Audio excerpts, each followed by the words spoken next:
Why did the laughter always sound louder in places like this? The cavernous hangar carried every sound like an echo chamber, wrenches clattering on concrete, fuel pumps humming, boots striking in uneven rhythm. But laughter, that was different. It ricocheted, it stuck, it didn't fade as easily. "Careful you don't break it," one of the mechanics called out, voice pitched high enough to carry. "Leave the big guns to the pilots." Another voice joined in, younger, bolder. "She's probably never even seen it fire." The chuckles that followed weren't cruel, not entirely, but they were dismissive. That was worse. She didn't respond, she never did. Her hands remained steady, gloved fingers guiding a slim calibration tool into the Apache's cannon housing. The steel was cool against her palms, oiled surfaces reflecting the pale glow of overhead lights. One careful adjustment, a faint click, a pause to confirm the gauge's reading. "They're perfect." No one else noticed the small victory, but she did. To her, the whisper of metal locking into alignment meant more than any applause. It was proof that she belonged here, even if the room told her otherwise. She sat back on her heels, rolling the tension out of her shoulders. A streak of grease crossed her forearm, black against skin already marked by faint scars. She didn't wipe it away. The work was never about appearances. The laughter was fading now, replaced by the grumble of men who'd lost interest in a target that didn't flinch. They went back to half-heartedly checking hydraulic lines or swapping stories that sounded braver the further they got from the truth. But the sting lingered. It always did. Her father used to tell her silence was strength. Don't rise to the bait. Don't give them what they want. And for years, she'd trained herself to let words bounce off her, to keep her focus where it mattered. But silence carried a cost too. It meant no one really knew who she was. Not these boys, not the officers who walked past her like furniture, not even the crew chiefs who signed off her work with a shrug. They saw a mechanic with no wings, no rank, no past worth speaking of. They didn't see the nights she still woke from, drenched in sweat, the radio calls she couldn't forget, the patch she kept hidden. Not yet. A rhythm of heavier footsteps broke through the background, not the shuffle of green mechanics, not the hurried clip of a junior officer. This was slower, heavier, confident. She didn't look up, she could feel him anyway. The pilot stopped just short of her, boots planted firm on the polished floor. He wasn't one of them. His flight suit was worn, creased from hours in the air. Dust clung to the knees, and the nameplate on his chest was scratched enough to tell her he wasn't fresh out of training. He watched her in silence for a beat too long, a faint smirk pulling at the corner of his mouth.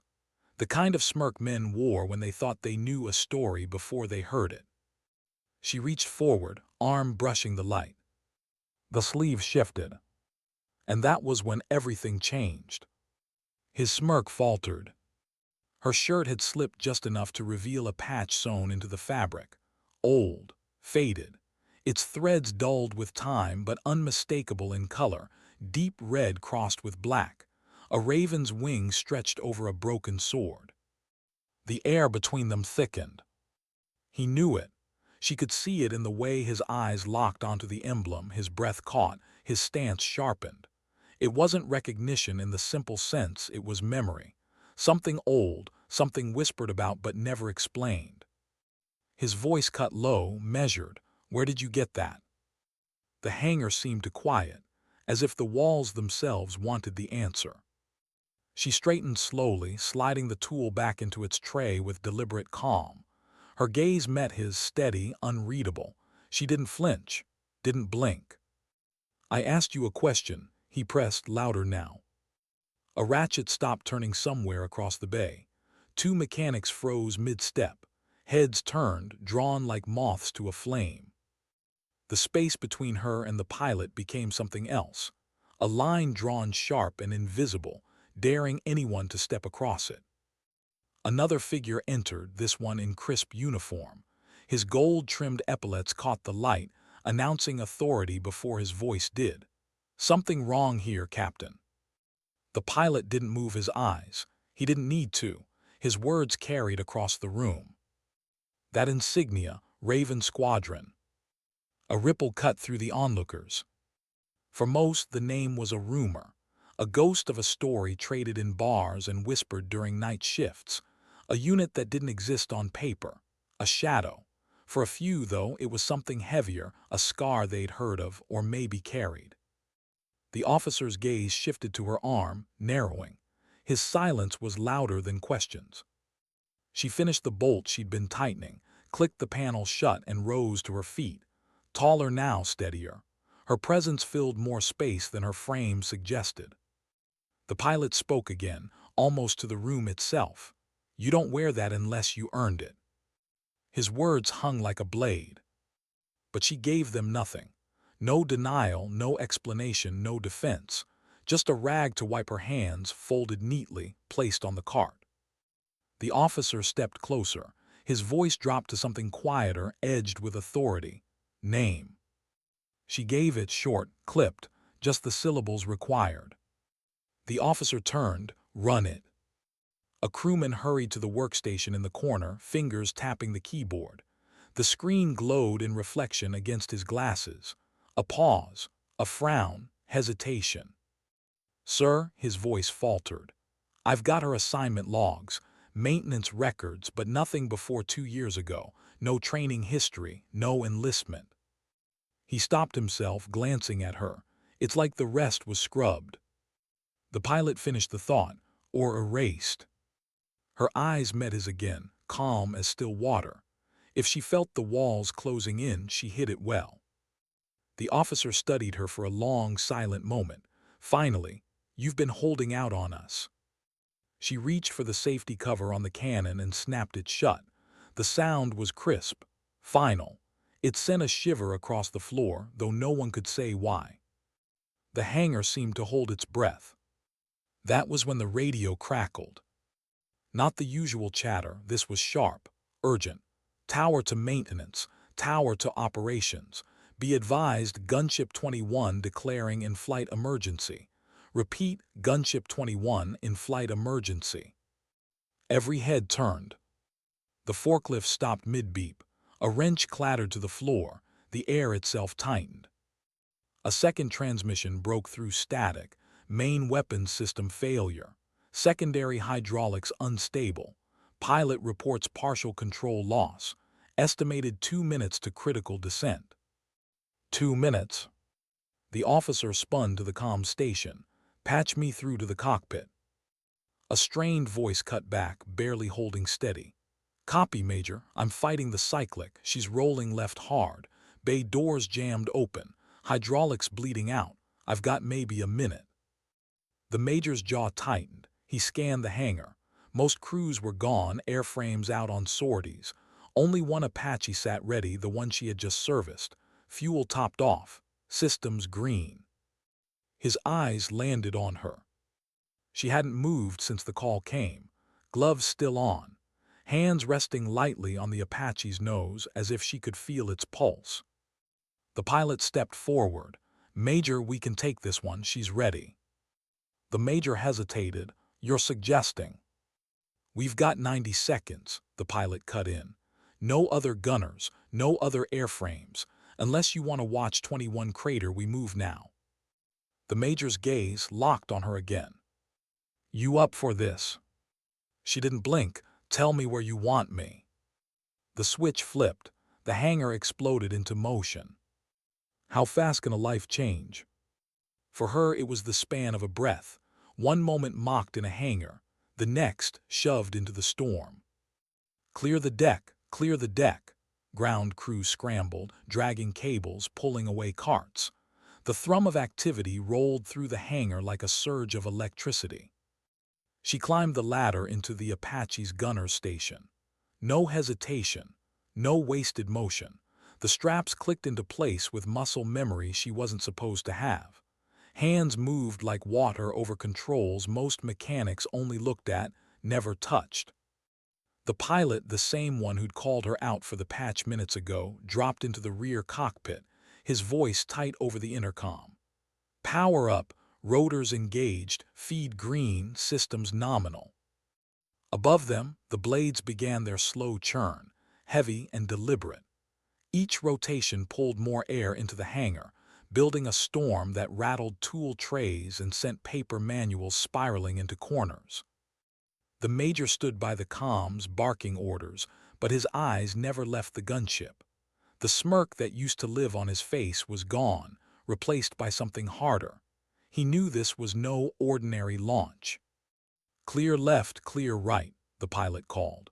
The crew chief threw a sharp-hand signal and stepped back. The Apache rolled forward, wheels clattering over painted deck lines. Then, in a sudden rush, it crossed the hangar threshold into blinding daylight. The sun hit her visor like a blade of white fire. Heat shimmered off the tarmac. Dust swirled in the rotor wash. The world outside was louder, sharper, alive. "This is Gunship 13, lifting to intercept Gunship 21, the pilot transmitted, voice steady now that they were committed. The helicopter rose, skids peeling from the ground like claws pulling free of Earth.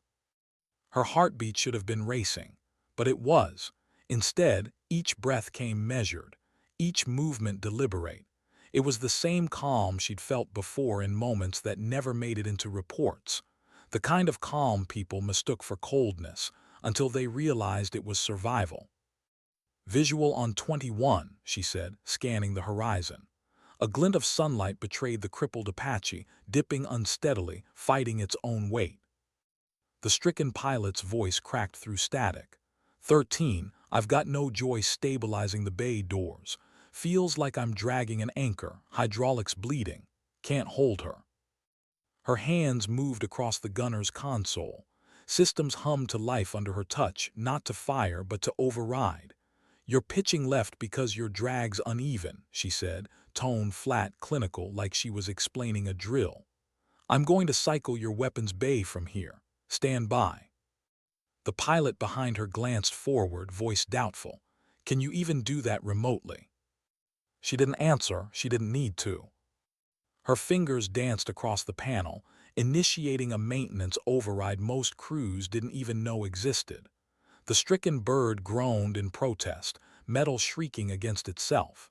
For a heartbeat, nothing happened. Then the bay doors shuddered, twitched, slammed shut.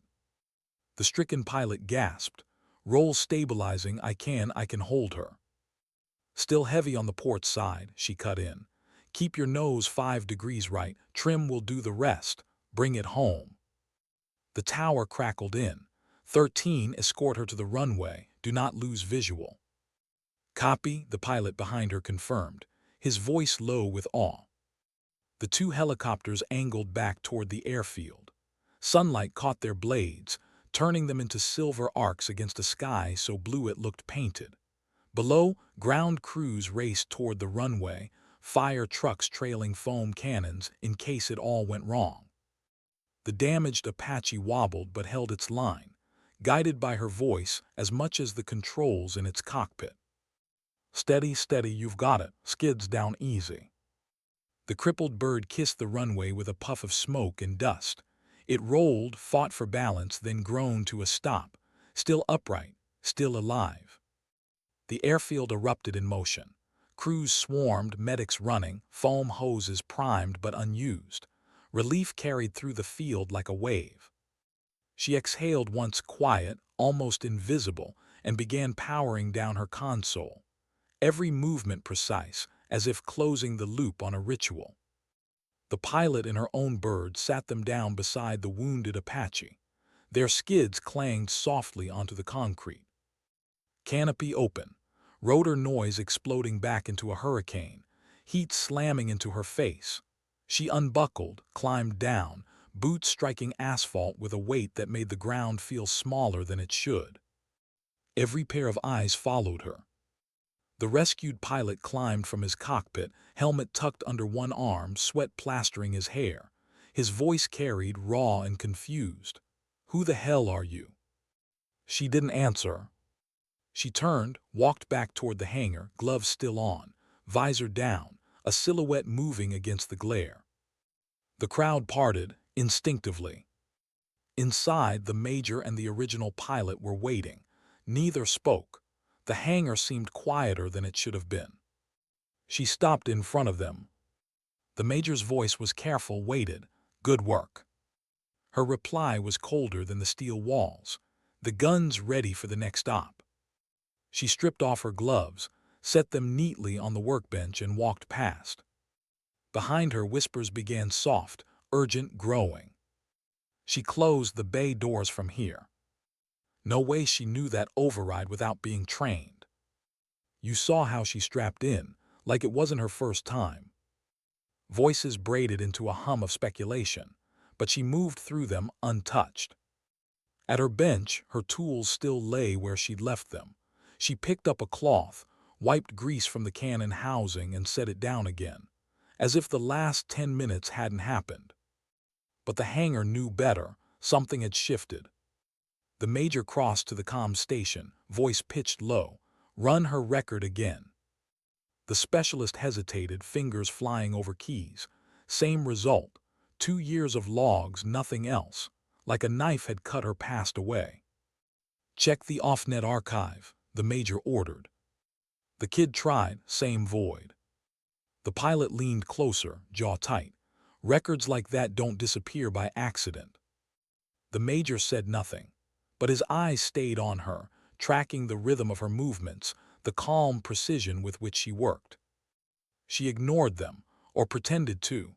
Inside, though, the silence pressed in like a weight. How many more times could she outrun her past? Not forever.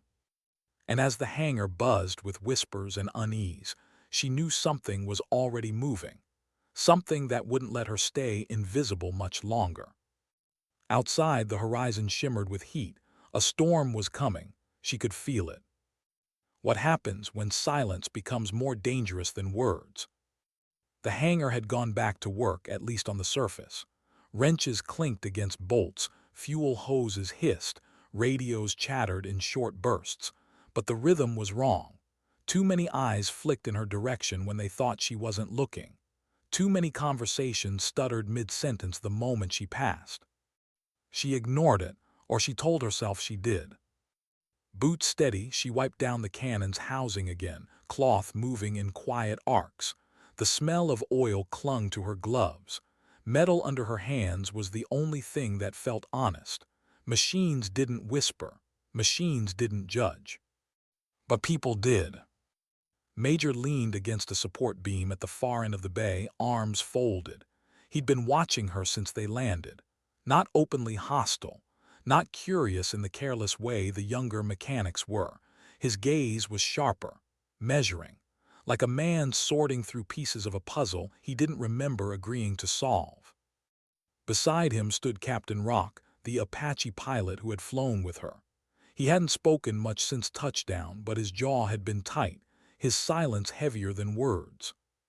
Finally, he moved. His boots struck the floor with enough weight to pull a hush across the space. He stopped by her workbench, his shadow cutting across her tools. "Why didn't you say anything out there?" His voice was low, pitched for her ears alone. She set the cloth down, slow and deliberate. "Would it have made a difference?" "It might have made me understand what I was dealing with." Her eyes lifted, met his, calm and unflinching. "You didn't need to understand. You just needed to fly." The words landed harder than he expected. His breath caught in his throat, but before he could answer, Major's voice sliced through the air. "Captain, with me." Rock hesitated, then stepped back. His tone left no room for negotiation. The two men disappeared into the glass-fronted office that overlooked the hangar floor. She returned to her tools. Above, through the office window, and Rock leaned over a comm station. The young specialist who tried running her record earlier tapped keys again. The result hadn't changed. 2 years of logs, nothing else. Rock's voice was tight. "No one disappears by accident." Didn't answer. His eyes stayed fixed on the woman below. "If she's what I think she is, we're not supposed to have her here, not without clearance far above us." Rock studied him. "So what do you plan to do?" Didn't get the chance to answer. The low growl of rotor blades cut through the walls, distant at first, then building until the glass panes began to tremble. The two men moved to the window. A Black Hawk slid into view, banking low, its matte paint swallowing the afternoon sun. No unit markings, no insignia, only a stenciled alphanumeric code near the tail. Rock's voice was dry, not standard transport for a goodwill visit. Didn't respond. He was already taking the stairs two at a time, boots pounding the metal grating. Rock followed. The Black Hawk dropped onto the auxiliary pad with a puff of dust. The side door slid open before the rotors had fully spun down. A man stepped out. Tall, purposeful stride. Not a pilot, his coat was dark field cloth, no name tape, no rank. Mirrored glasses hid his eyes, but not the weight of his attention as it swept the tarmac. She emerged from between two Apache just as his boots hit the ground. The rotor wash caught her hair, pulling loose strands across her face. She didn't move to fix them. Intercepted the newcomer halfway. "Sir." His voice carried formality, but his nod was curt. The man didn't return the courtesy. His words were flat. "Where is she?" Stepped aside, enough to clear the line of sight. The stranger's gaze locked on her like a targeting reticle. "You're coming with me." Her expression didn't change. She stood still, boots rooted in concrete. "On whose authority?" The man's reply was sharp. "On the authority of people you used to work for." The words fell like a hammer in the hangar.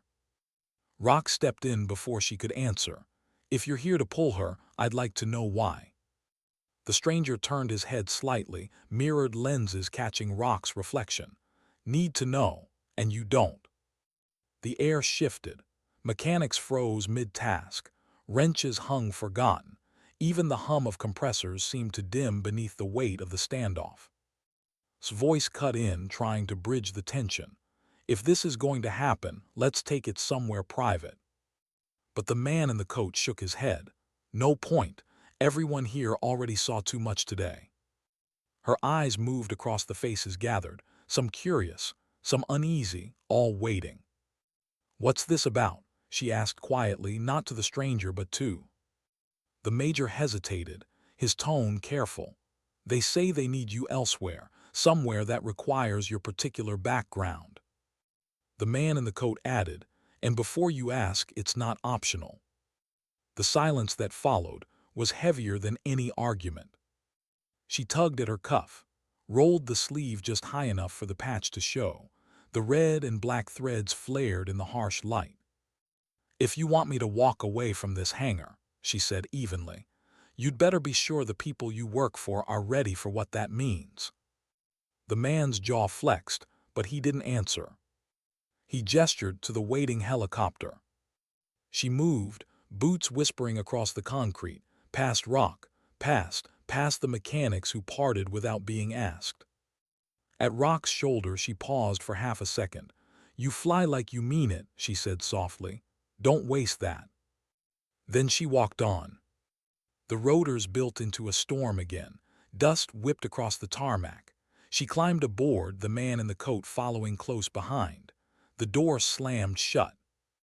Moments later, the Black Hawk lifted, banking away from the base until it was just a dark speck against the horizon. The hangar felt emptier than it should have. Tools clattered without rhythm. Conversations started and died mid-sentence.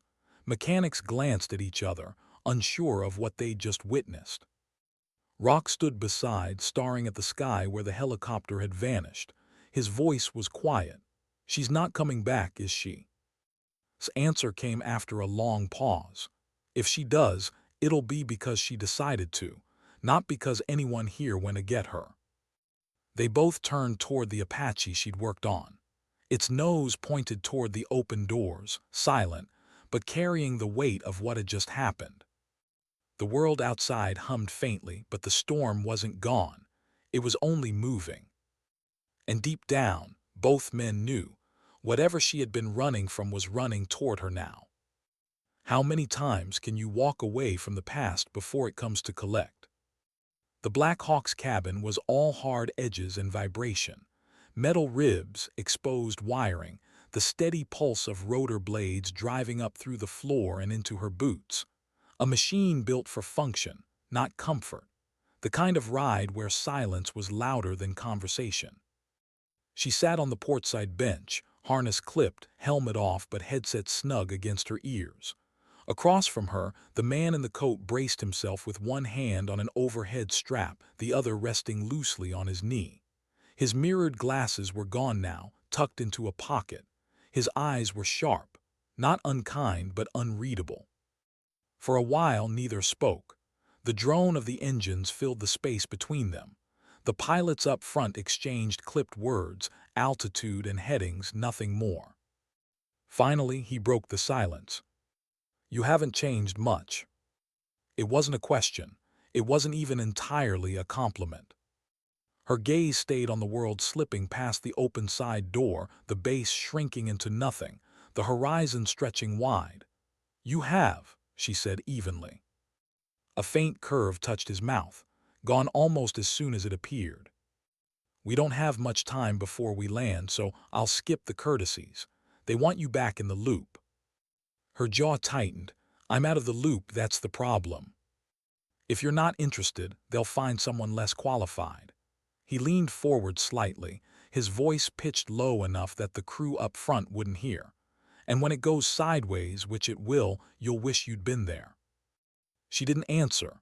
Not yet. Her eyes tracked the terrain beneath them. Dry scrubland, broken roads, a patchwork of fields abandoned long ago. Every contour carried echoes she hadn't wanted to hear again. He read the hesitation in her silence. "This isn't a debrief," he said. "This is a recall." The word landed heavy. Recall.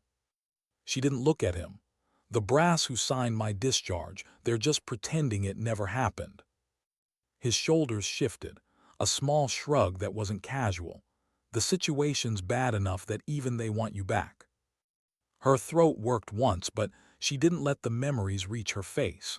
Desert skis lit orange by tracer fire, voices over the net trusting her to get them home, faces she hadn't seen again. The helicopter banked, pulling her out of the spiral. Below, two low parted to reveal a compound nestled in their shadow. High fencing, guard towers at each corner, a landing zone stripped bare. The skids hit with a muted bump. Doors slid open. The hot breath of desert air filled the cabin, carrying the sense of fuel and dust. She unclipped, stepped down, boots planted with the certainty of someone who'd learned long ago how to carry herself in strange ground. The man in the coat followed, signaling the crew before the Black Hawk lifted away again. Its rotor wash faded into the distance, leaving behind a compound too quiet for its size. Unmarked fatigues waited at the edge of the landing zone. No insignia, no names, but their stance was unmistakable, balanced, disciplined, not garrison troops. These men belonged to the kind of unit that didn't advertise itself. The man in the coat led her across the open ground to a reinforced door. Inside, the air cooled sharply, carrying the tang of recycled ventilation. The corridors were narrow, walls lined with soundproofing panels, doors marked only with numbers. No plaques, no windows. They stopped outside one, marked with a simple 7. "Inside," he said. She stepped through into a briefing room barely larger than a supply closet. A table, 3 chairs, and a wall-mounted monitor, dark for now. Another man was waiting, older, silver at the temples. His uniform stripped of insignia, same as the rest, but there was no mistaking the command in the way he sat. "Sit." She did, no words wasted. For a long moment, he just regarded her. His eyes weren't cold, but they were relentless. "We've been tracking a pattern," he said finally. 6 months, 3 regions, different players, same result. Assets destroyed, crews lost. Every contact who might connected the dots has either gone missing or stopped talking." He tapped a key. The monitor hummed to life. Grainy footage appeared. An armored convoy winding through a canyon, then erupting in flame from a single precise strike. Same signature every time, he continued. Same accuracy. We believe it's the work of a rogue cell operating off the grid, and we believe they've had inside help. Her jaw flexed. You think it's one of ours? He corrected her without hesitation. We think it's someone who was one of ours. Her silence held longer this time. That's where you come in. No one else has the background to trace their methods without tipping them off. I'm not in your chain of command anymore, she reminded him. The older man didn't blink. You're in mine for this. The man in the coat had been leaning against the wall, quiet until now. His voice carried an edge softer than steel, but just as sharp. You still have the instincts. You can walk away, but then you'll read about the next strike in the casualty reports. The hum of ventilation filled the silence. Finally she spoke. If I do this, I do it my way. No leash, no shadow, no one second-guessing me mid-op. The older man studied her. A long beat, then a single nod. Agreed, but you move fast. We've already lost time. She stood. The chair's legs scraped softly against the floor. Then we start now. At the door, the man in the coat stepped aside to let her pass. His voice dropped low enough that only she could hear. It's good to have you back. She didn't answer. Outside, the corridor stretched ahead. Numbered doors, no names. Each one hiding something the world wasn't supposed to know.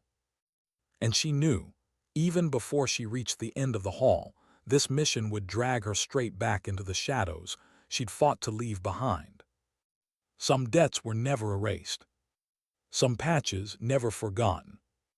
What does it mean to step back into a life you swore you left? For her, it began not with a battle, but with gear. The steel door at the end of the corridor hissed open with the weight of hidden locks. Inside, the room was brighter than the halls, lit by recess strips that left no shadow untouched.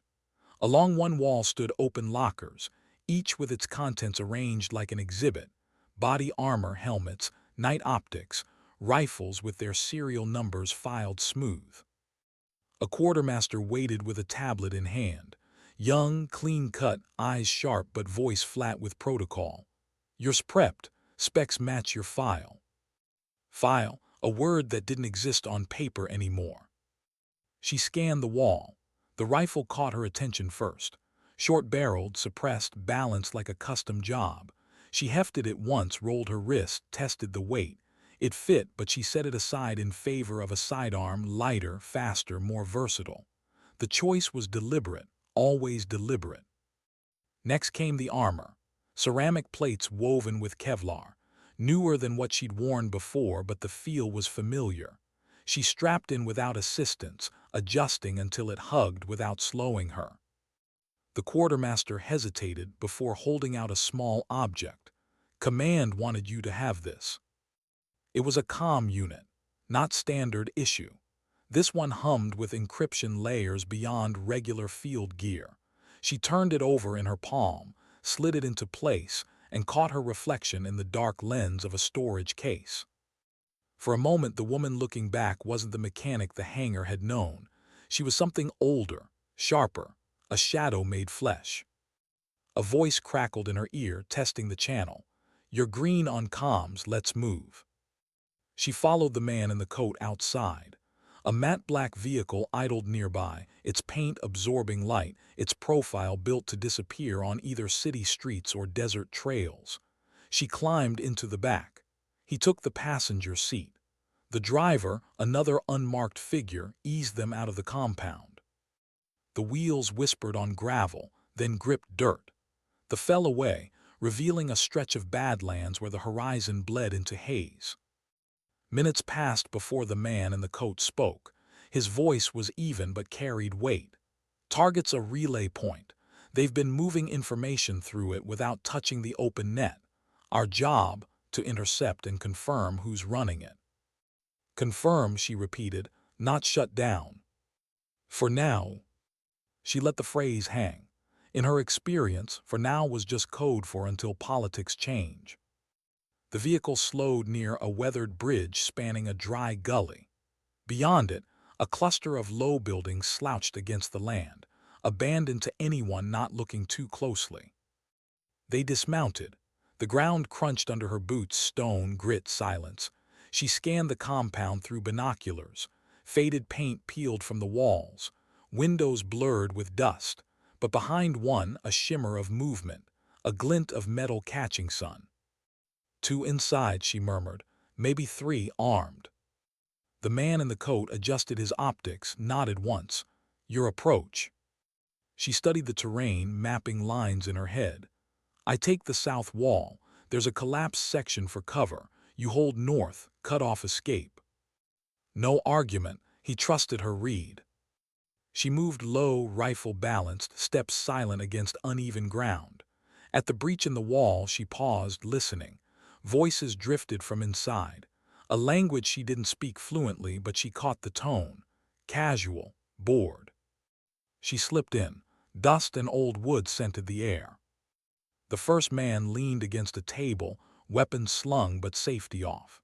His eyes flicked toward her an instant before she acted. The suppressed shot was a cough, not a bang. He dropped without a sound. She was already moving. A second figure filled the opposite doorway, rifle rising. Too slow. She sent a pair of rounds center mass. He folded, breath escaping in a wet gasp. She crossed the space, checked bodies. No comm units. That meant the third had it. From deeper in the building came the scrape of a chair. She edged the corner, rifle up. A young man froze in her sights. His weapon leaned against the table. His eyes were sharp, not with fear but calculation. Comms, she said.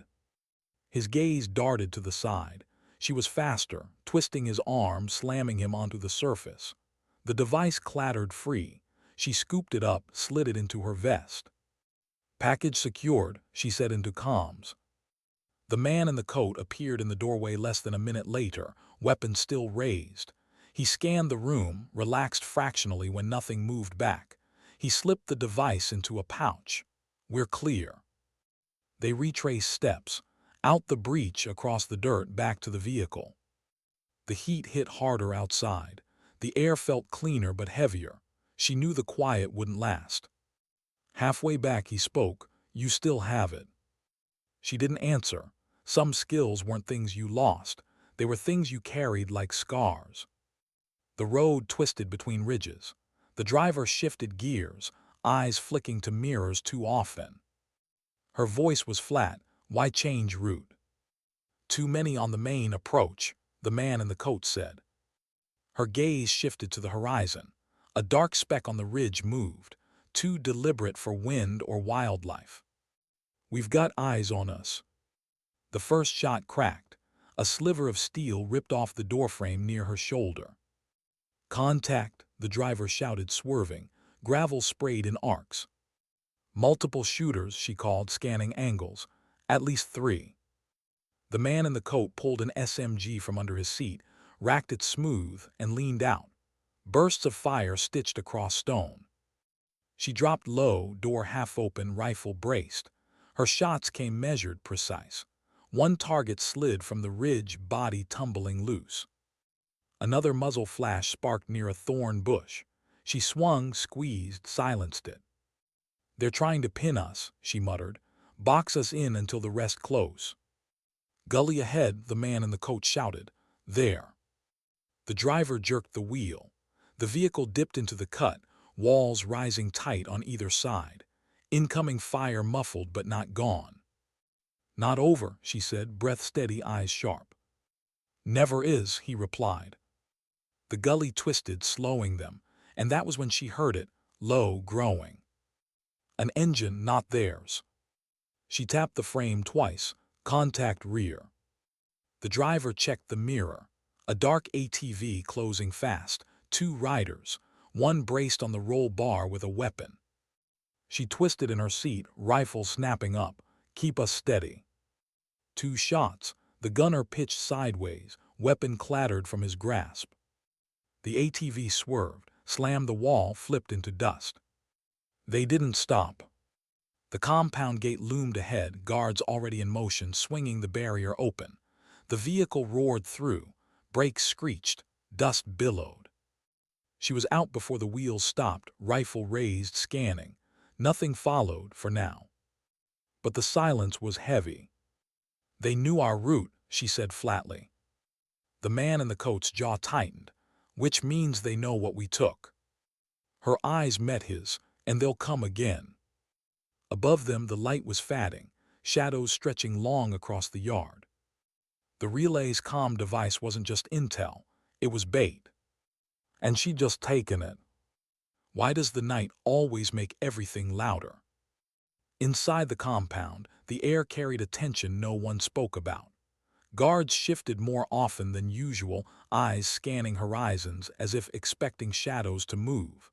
Radios hissed, relaying clipped instructions, always ending with silence too long to feel casual. She sat on the edge of her bunk in the dim barracks, boots still on, rifle leaned against the frame. The comm device from the raid rested on a steel tray across the room, tethered by a bundle of cables to a decrypt unit that hummed with faint heat. It had been hours since the ambush, but she hadn't closed her eyes. Not once. Sleep was a luxury, and tonight it felt like a risk she couldn't afford. The man in the coat leaned against the opposite wall, arms crossed, face half in shadow. He hadn't slept either. "They'll come," he said quietly, almost like he was statting the weather. Her voice was level. "They already did." He gave a short, humorless exhale. That wasn't the strike, that was the test. The decrypt unit beeped softly. A new line of code scrolled across its display, jagged, unfinished. He pushed off the wall, stepped closer, but her hand lifted first, steady, commanding without words. "Not yet," she said. Her gaze locked on the shifting characters, a cipher she hadn't seen in years. Numbers layered over symbols, broken by slashes, familiar in a way that made her chest tighten. "That's not theirs," she said at last. "Then whose?" Her jaw flexed once. "Raven." The room seemed smaller suddenly. The hum of the decrypt unit louder, pressing. The man in the coat's silence was telling enough. Before either could speak again, the lights cut out. Darkness swallowed the room. Only the decrypt unit glowed faintly green. Her hand went for the rifle. The man in the coat moved in sync, pulling his sidearm back to the wall. Then distant at first, then swelling came the heavy chop of rotor blades. She froze. The sound was too distinct to mistake. Not transport, not civilian, something heavier, something she hadn't heard this close in years. The walls shook faintly. Dust fell from the ceiling. Outside, guards shouted, spotlights flared, sirens stuttered alive. She slipped to the window, peering through a slit in the blackout cover. Her chest tightened. There it was, a gunship. Not an Apache, not dressed in friendly markings. Its profile was familiar, but what stopped her breath was the symbol painted on its flank. Red over black, a raven's wing stretched across a broken blade. Her patch. Her past. The man in the coat was at her shoulder now, eyes narrowing. "That's not possible." "It's not supposed to be," she murmured. The bird banked low, blades tearing the night into shreds. A searchlight burst from its nose, cutting across the compound wall. Machine gun fire stitched the perimeter. Guards scattered, some cut down before they found cover. The man in the coat grabbed her arm. "We move." They hit the corridor at a sprint. Alarms howled. Boots pounded in both directions, figures yelling orders over the roar. She kept low, rifle tight to her shoulder, heart steady even as chaos swelled. Explosions rattled the walls. Dust cascaded from ceiling tiles. The compound was being chewed alive. "Extraction tunnel," the man in the coat snapped. "North wing." She didn't argue. They cut corners, sliding through smoke and stuttered light. Each blast behind them pushed urgency higher, but her pace never faltered. At the junction, the tunnel entrance yawned like a black throat. Guards ushered a handful of personnel inside. The man in the coat waved her through first. But she stopped, turned. Her eyes caught the decrypt unit in her memory, still humming in that room, still pulling fragments of code. If it survived, the enemy couldn't take it. Her voice cut sharp. We can't leave the device. Forget it, the man barked. Her reply was iron. They'll use it. He cursed under his breath, then pivoted. 30 seconds, no more. They doubled back, weaving through debris and bodies. The barracks was half collapsed now, roof torn by a direct hit. Smoke choked the hall. Inside, the decrypt unit still glowed faintly, sparks jumping from its casing. She yanked the cables, scooped it into her pack. The floor shuddered again. The building groaned. Then came the voice. Faint at first through the smoke, not over comms, not shouted, spoken. You shouldn't have come back. Her blood went cold. The man in the coat tensed beside her, weapon raised. Who's there? A figure stepped through the haze. Helmet, rifle, armor darkened and stripped of insignia, but the patch, that same raven mark, burned red and black on his shoulder. He lifted his visor. For a second, the firelight caught his face. Her throat tightened. Recognition hit like a blow. It couldn't be him. Not here, not alive. Her weapon faltered in her grip. The man in the coat glanced between them, reading what her silence refused to admit. The figure's mouth curved into something between a smirk and a scar. You should have stayed a ghost. Then the wall blew inward. The blast threw them all off their feet, dust swallowing the world. She felt herself dragged, hauled through smoke, the man in the coat's voice snarling in her ear. Move. Her boots found ground, her legs carried. They burst into the night, sprinting for the tunnel's mouth. The gunship's searchlight raked the yard, sweeping past them by inches. Tracers hissed overhead, shattering stone. They dove into the tunnel, the heavy door slamming shut behind them. Darkness pressed in, punctuated only by the rasp of their breath. For a long moment, no one spoke.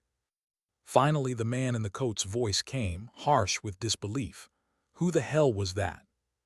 She didn't answer. Her pulse still carried the echo of that face, that voice. Someone who was supposed to be dead. Someone she'd buried in silence years ago. But the raven never really let go. And now it was hunting her back. How far can you run underground before the past catches up? The tunnel stretched in both directions, a narrow artery of reinforced concrete lit by dim red bulbs every 20 meters. The air smelled of dust and old steel. Each step echoed, too loud against the silence pressing in behind them. Her boots struck steady, measured. The man in the coat followed close, the decrypt unit strapped to his chest, his weapon still in hand. Both of them breathed harder than they wanted to admit, lungs dragging smoke that wasn't there. For a long time, neither spoke. The only sound was the scuff of their boots and the faint hum of the emergency lights. Finally, his voice cut through. You knew him. Her throat tightened. She kept her eyes on the tunnel ahead. I knew someone who wore that face. He stopped walking. His hand shot out, gripping her arm, forcing her to halt. The contact was sharp, but his voice was sharper. Don't play it vague. I need to know what we're dealing with. She twisted her arm free, her eyes flashing in the red gloom. You don't need to know. You just need to keep up. But his silence after that wasn't retreat. It was a weight pressing against her back as they moved on, heavier than the concrete overhead. The tunnel sloped downward, then curved. At the far end, a steel hatch waited, painted with the faded numbers of a code long retired. She spun the wheel, shoulders straining, then shoved the door open into night air. They emerged into a dry ravine. Stars cut cold light across the sky. The moon was a sliver, barely enough to see by. Their breath steamed in the chill. The compound above was burning. Flames licked the horizon, smoke twisting black against the stars. The Raven's gunship circled once, then vanished toward the east, its blades fatting like a memory refusing to settle. She didn't watch it long. She adjusted the straps on her pack and started moving along the ravine, low and fast. The man in the coat caught up, still breathing hard. Start talking, he said. No, you don't have the luxury of silence anymore, not when they're painting targets with your insignia. Her steps didn't falter, but her jaw clenched. He pressed harder. Who was he? Finally her voice came, low, reluctant. He was a name I swore I'd bury. The man's eyes narrowed. And now? And now he's not a ghost anymore. For a while that was all she gave him. But silence carried its own story, and he read more than her words admitted. They kept moving until the ravine widened into scrubland. A small convoy waited there, unmarked vehicles, engines idling, their lights taped. Operators stood by, faces hidden beneath helmets and night gear. One of them opened a rear door. "Command wants you back at the alternate site," he said. They climbed in. The engine thrummed. The convoy rolled out, dust rising behind them. Inside the vehicle, the man in the coat leaned forward, elbows on his knees. If he's alive, then someone lied. Someone high enough to fake the reports. And if they're flying with Raven's mark, then it wasn't an accident, she cut in. He studied her. You left something out of your file, didn't you? Her silence was sharper than denial. He pressed. Did you know this was coming? Did you know they'd find you? Her head turned, eyes locking on his. Cold, controlled. If I had known, I wouldn't have wasted time fixing cannons in someone else's hangar. The words stung. He leaned back, exhaling. But there was no triumph in pressing her, only the hollow edge of dread. The ride stretched long, each mile dragging them deeper into the desert. By the time they reached the fallback compound, dawn was bleeding into the horizon. This base was smaller, quieter, less fortified than the one they'd fled. Temporary, disposable. Inside, operators unloaded gear, set up new comms arrays, unpacked crates. The decrypt unit was rushed into a side room, technicians already crowding around it. She slipped away to the far end of the barracks, sat on a crate and pulled her gloves off. Her hands shook faintly. She clasped them together to still the tremor, pressing them tight until the skin blanched. The man in the coat found her there. He didn't speak at first, just stood with his back against the wall, arms folded. When he finally did, his voice was lower. "You've been running from this longer than you'll admit, but now it's in the open. They'll keep sending him after you until one of you is gone." Her eyes lifted, steady now. "Then we end it." He studied her face, the set of her jaw. Something in it convinced him, though it wasn't comfort. "Command wants to track him first," he said. "See if Raven's a cell or something bigger." "It's bigger." Her voice left no room for doubt. He frowned. "How do you know?" Her gaze drifted, distant. "Because Raven was never meant to be a cell. It was a doctrine, an idea written into blood. And if he's still alive, then it means someone decided the idea isn't finished." The silence after that was heavy. He finally said, "Then I hope you're ready to finish it." She didn't answer. Later, when the sun was high, the technicians cracked part of the code. They pulled her into the room, screen glowing with fragments of intercepted transmissions. Coordinates, schedules, call signs, and a signature block at the bottom burned into every packet like a seal. The same Raven wing. The man in the coat read it once, jaw hard. "They want us to chase it." She scanned the coordinates. Her stomach dropped. She knew that terrain, the canyons, the valley where echoes carried too far. Her voice was flat. "It's a kill box." He turned to her. "You saying don't go?" She shook her head once. "I'm saying we go anyway, but we don't play it their way." For the first time since the attack, something flickered in her eyes, not hope, not fear. Something colder. "Resolve."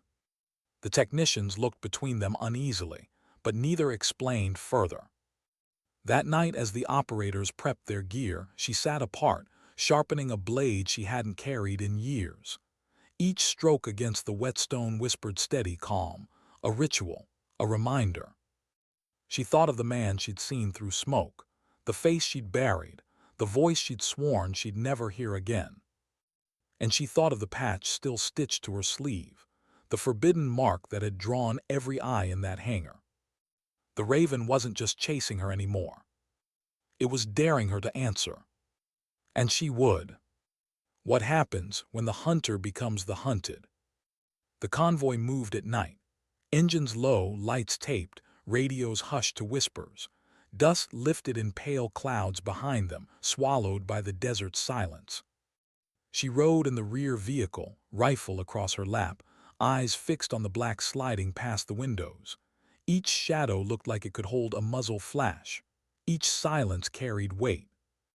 The man in the coat sat across from her. He hadn't spoken much since the technicians cracked the code. When he finally did, his words were simple. "They'll be waiting." She met his gaze, steady, cold. "So will we." The vehicle stopped short of the coordinates. Engines cut. The night thickened, alive with the pulse of hidden danger. Operators dismounted, boots sinking into sand, forming silent lines of movement. She led her team along a ridge, crouching low, scanning the valley floor below. And there it was. A camp makeshift but precise. Tents low to the ground, vehicles under camouflage netting. A comms mast stabbing the sky, and at its center the bird. A gunship, dark hulking, marked with that raven's wing. Her chest tightened. The operators set into position, crosshairs steadied. Radios crackled faintly in encrypted bursts. Command's voice urged patience. But patience was what this was about. Her eyes caught movement near the comms mast. A figure, helmet tucked under one arm, rifle slung, face bare under the stars. Him. Alive. She didn't need optics to know. Recognition was a weight she carried in her bones. Her breath came steady. Her trigger finger flexed but didn't pull. This wasn't the moment. The man in the coat leaned close, voice low in her ear. "You don't have to." "Yes," she cut him off. "I do." The operators waited for her signal, eyes behind scopes, fingers behind triggers. But instead of lifting her fist, she stood. Silhouetted against the ridge, deliberate, exposed. Gasps whispered over comms. The man in the coat swore under his breath. Below, the camp stirred. Voices rose, weapons lifted, but the figure by the mast only looked up and smiled. He raised one hand, palm open, not surrender, invitation. Her boots carried her down the slope slow. Every instinct screamed that the valley was wired, a kill box waiting to snap shut.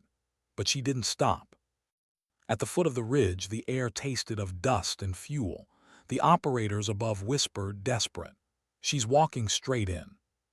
The man in the coat's voice cut them down. "Hold position." She kept moving until they were a dozen paces apart.